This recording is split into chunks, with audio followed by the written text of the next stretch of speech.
UFC icon to serve as special guest referee at WWE Extreme Rules. Dax Harwood calls out Tony Khan following Royal Quest last night, and Vice TV to premiere a Vince McMahon documentary later this month. Hello and welcome to the Solo Sunday News here with myself, Andrew Pollard, here at WhatCulture Wrestling. Be sure to have a great day, whatever you do. And of course, be sure to like, subscribe, comment, share, turn on the notification bells, all of that jazz. But again, as always on a Sunday, the priority is you have a good day, whatever you're doing, whether it's something, whether it's nothing. I hope it goes exceptionally well for you. And it's going exceptionally well for me today is the news that Daniel Cormier will serve as a special guest referee in the Fight Pit match at Extreme Rules next weekend. So, of course, obviously, the Fight Pit is going to put Matt Riddle against Seth Rollins again under the confines of a match that it's kind of billed as in Riddle's favor because obviously Riddle has an MMA background, competed in the UFC.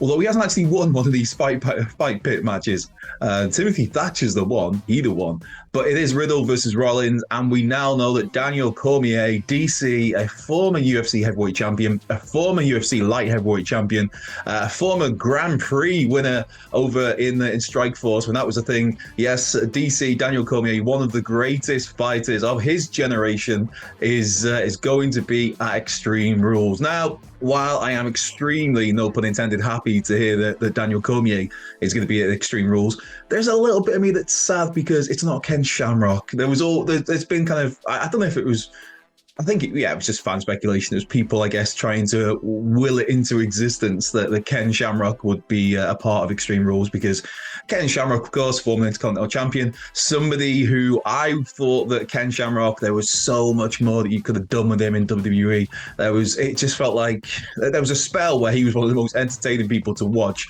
just because of nuts Ken Shamrock doing nuts Ken Shamrock things. The intensity on that dude was and still is over the top. Turned up to 11, the intensity there. And some are thinking that maybe, if you need a special guest referee, Kurt Angle refereed one of these matches, one of these fights back in NXT. And you think if you need somebody to come in and serve as a guest referee, somebody who has a legitimate background, somebody who has a legit reputation as being a tough son of a gun, and somebody who has ties to WWE, what better time than to bring back Ken Shamrock? But we didn't get that. We're not getting that, which makes me sad. I need to see more Ken Shamrock. Side note here, I happen to... One of those things when you're thinking, I need something on to cheer me up a little bit. What can I watch? And I'll go back and watch like Ken Shamrock or Tito Ortiz confrontations. There's the press conference where, what was it? Shamrock says he's gonna kill Tito with the living death or something, and just Tito Ortiz just laughs, and then Shamrock flips a chair, and it's great. It's great. But anyway, this is going to be, of course, next Saturday's Extreme Rules, and then also a fun little tidbit. Daniel Cormier does have some sort of previous with Seth Rollins because there was a video doing around a few years ago. Cormier DC was in attendance for WrestleMania 31 when Seth Rollins carried out the heist of the century, which was misspelled as height of the century on Raw this past Monday, on the little logo graphic that comes up when Seth makes his entrance. But yes, DC was there and he filmed his reaction to Seth running down, cashing in, and he's losing his mind. Maybe that'll be addressed, maybe it won't be addressed. Probably won't be addressed. One thing that was addressed last night, admittedly, I believe slightly tongue-in-cheek, was Dax Harwood addressing basically why are we not having more done with us in AEW? To me, FTR, hands down, easily the best tag team on the planet. Already one of the greatest tag teams of all time to me. They're in that conversation. If you're looking at you're making your list of your 10 favorite tag teams, 10 greatest tag teams of all time, they're in there. They're absolutely they're in there. The Young Bucks aren't. No, not having that. But before I get heat in the comments, brother, that's Dax Harwood. It was New Japan Pro Wrestling last night. It was Royal Quest Night 1. And it was FTR versus Aussie Open for the IWGP Heavyweight Tag Team Championships.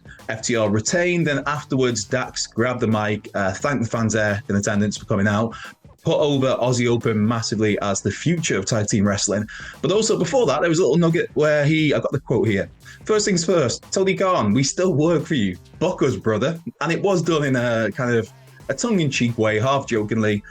Maybe there's a kernel of truth to that, or of a serious point, because it's farcical, man. It's absolutely farcical what is happening with FTR in terms of their presentation on AEW television. Now, when they're there, they're presented strong. They're presented as a strong act, as a strong tag team. They're one of the most popular acts in the company. The pops for FTR are insane. This is something like, because to me, they're just the perennial, constant, forever bad guy teams. And so to see them getting the reactions they're getting now, it's like, it's nuts, and it's great to see. And you've got this act that is so over, and that people are clamoring to see, and yet you don't really do much with him. Now, FTR have been ranked the number one tag team contenders since the 6th of April. That is, as of this recording, that is what? 4 days shy of being 6 months. So they've been number one contenders for 6 months because rankings matter, and they've not had a title shot during that time. It's insane. And in the time since they won the IWGP tag titles in June at Forbidden Door, they've only been in 3 matches for AEW. That's it since June. This is just like, I don't know. It makes no sense to me. It's a strange old situation, and especially when it seemed like we were on that perfect collision course for FTR versus the Bucks 3 when the Young Bucks, of course, had the AEW tag team titles, and you just thought, right, you've got FTR with the AAA tag titles, with the Ring of Honor tag titles, with the IWGP tag titles. You've got the Bucks with the AEW tag titles. They're drawn at 1 apiece in their previous 2 matches.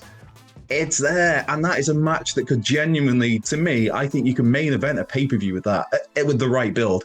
And instead, we didn't get it. The Bucks lost their tag titles to Swerve No Glory, who have since lost them to the Acclaimed, all while FTR have been the one contenders.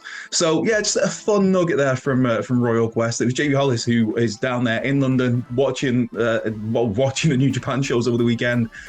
He brought that to the world's attention by popping out a little video. You can find that on Twitter, just to see Dax exactly how it's put across. But one last other news nugget to wrap things up with before I will get to some questions.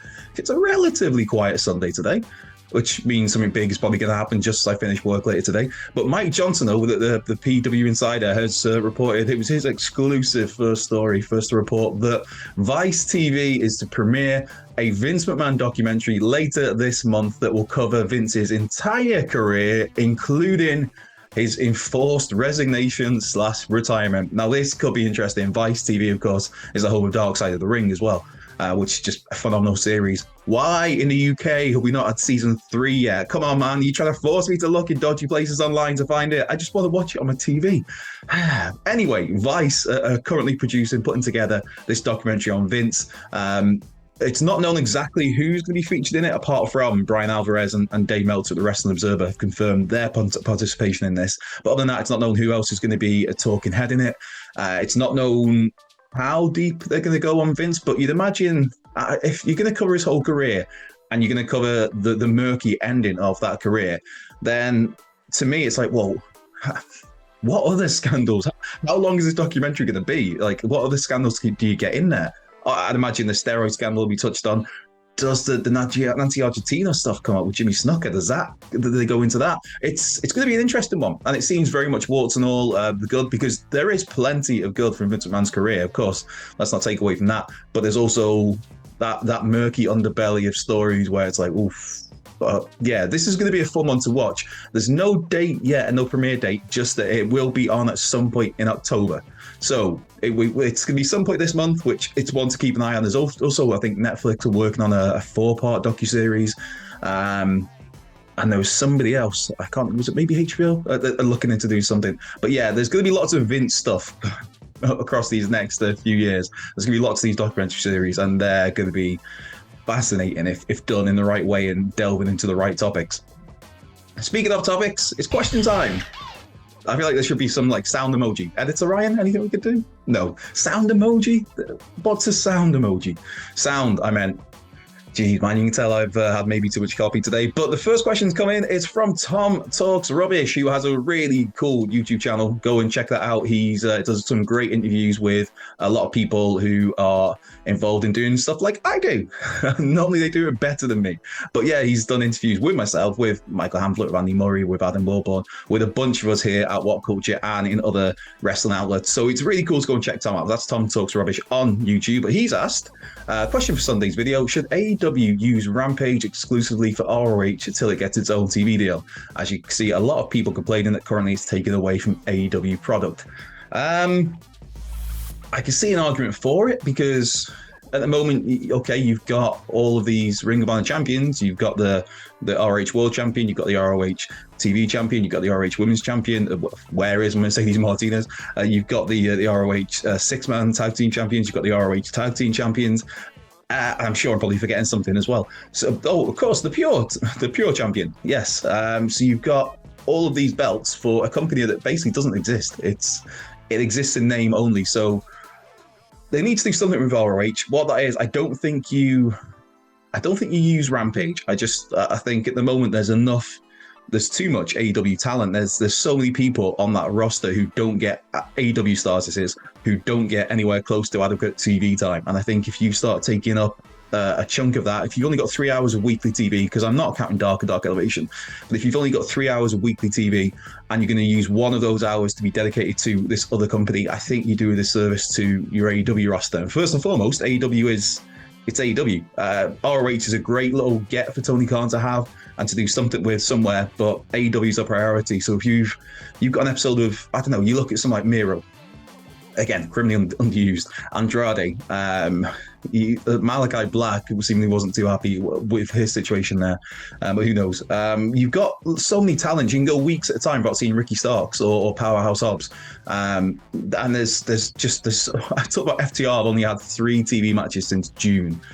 Nuts. So you've got all these talents who just aren't on TV. So it's like, I'd use the time you've got for AEW talents and look somewhere else for ROH. Maybe it is a YouTube channel for now, a YouTube show that ROH gets. They get just something to put that brand out there, to give fans a destination to go to where they know, like, right, if I tune into YouTube on whatever channel, the Ring of Honor channel, I'd imagine, on a Tuesday, I know I'm going to get an hour of Ring of Honor TV or something. Just do something. Honor Club even, I guess, could be an option. Right, where are we? Coulter, Strandhauser. Happy Solo Sunday, Coulter. Treat yourself to some extra coffee, and I do not need extra coffee this morning, trust me. And I do not need donuts, trust me on that one. I've been eating so unhealthy lately. And I don't have donuts in. I do have coffee, though. If you were to cast one pro wrestler as a horror movie slasher, who would you pick? Hashtag Solo Sunday News. I mean, Kane kind of comes to mind, but we've had that in See No Evil. But some of the comments he's making these days are real life Glenn Jacobs, far more evil than any fictional movie character, should we say. I mean, The Undertaker's a shout. Papa Shango, man, that'd be cool to see. But I kind of go back to CM Punk. I think of CM Punk, I think he'd make for a great villain. I mean, see, there's the girl on the 3rd floor, 2nd floor. I've seen that movie like twice, and I'm that floor, whatever it was. And he was really, really creepy in that. And there's a really weird CM Punk sex scene, which is something I never thought I'd ever see, and I didn't really like. Come on, Phil. But yeah, I think Punk can make like a good, creepy, chilling, maniacal, maybe silent but deadly, like a fart. I don't know where that came from. Yeah, he could be like the silent but deadly sort who just creeps around menacingly. I think Punk could be a great shout. If you don't want to go with the obvious kind of monsters, like a Boogeyman even, or a Snitsky, or something like that, Heidenreich. I mean, there was that creepy segment with Michael Cole where it's like, where is this going? So, but yeah, if I'm going with one, Coulter, I am going with CM Punk. Right, Hector Garcia III. Hey, Hector. Book your closing sequence of Roman losing the titles. And no, this won't be it, but Roman goes for a spear, Sammy leapfrogs, Roman misses, head crashes the turnbuckle, dazed, he stands up and slumps in the corner. Sammy comes in for a haluva kick, covers 1, 2, 3, and you. I'd be for that. I think that could work. For me, I mentioned this a few weeks ago on here, and I don't think it's my own idea. I'm sure I got this idea I'm sure I heard it first on Solomon's Sounds Off. I'm sure it was a listener there had sent this in to Jason Solomon. Big shout out to him. Solomon's the fantastic content for years. I've been listening to that guy. What a talented dude. And also lots of Bret Hart love all the time. So, hey, I'm that demographic. But yeah, there was this idea I'd heard where you'd have Seth Rollins, because we're coming up to this November is going to be the 10-year anniversary, or 10 years since the Shield debut at Survivor Series 2012, when they, of course, came out, helped CM Punk retain the world title.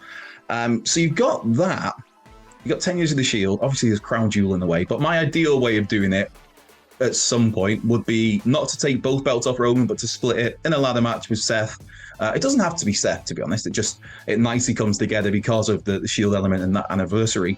But you'd have it where it's a ladder match with both belts are there, and just as simple as one person gets one person unhooks the other, and it's like, oh right, okay, well, yeah, because then you don't beat Roman Reigns, which is a good thing. But also you are branching those belts back out into two separate entities where you can take one. If it is Seth, for instance, you go over to Raw and you've got a big belt on either show. And also that sets up nicely for a certain Cody Rhodes to come back at the Royal Rumble and win the Rumble and then go after Seth Rollins to reignite that and then to get the world title that way. That's one option. I think that's a great idea. Your idea sounds cool as well. I'm down for that. I think I would love to see Sami Zayn.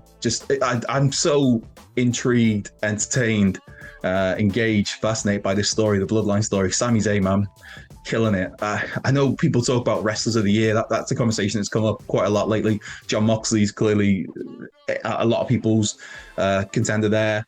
Roman Reigns obviously is in that conversation. Roman Reigns, of course, he just topped the PWI 500. For me, Dax Harwood's having such a banner year. I think as well that conversation in terms of wrestler of the year, does it count because he doesn't wrestle as much? But Sami Zayn, performer of the year, should we say? He's been killing it. So yeah, Hector, if your plan was to play out like that, I would be absolutely fine with that, brother. Mark Solid, what's up, Andrew? Happy Sunday, Mark. Thumper and Apollo are shooting to me in the maximum male models. Wow, I'm looking at that. I hope you can see these pictures here. Thumper and Apollo there looking. Well, I don't think Max would be too happy because clearly they're not taking the wrestling too seriously and they're just more focused about the modeling. But look at those cute little faces. Looking a year or so into the future, who beats MJF for the title? I'd say let him hold it for over a year and Jungle Boy or Darby Allin beats him. Simple. The War Dog. Or the Piggy. Wardlow beats him. It's Wardlow's world and all that jazz. That's where I go. I think it just seems like the natural way to do it. You have MJF win this title whenever he's going to win it, and then just have lots of underhand wins over whoever, until, obviously against whoever these baby faces, until just the monster Wardlow catches up to MJF. You can even do it where you could do a couple of matches, I think, with that. There's clearly enough story to warrant that, and you could have MJF cheat to win, and it's just a case of eventually Wardlow finally gets him in a singles match with whatever ruled out, I don't know, whatever Max has been using. If it's the diamond ring, you take that out. Just basically the classic, the villain gets his comeuppance, and that comeuppance is Wardlow. And I think that's what I would do personally. I think Darby Allin is a good shout.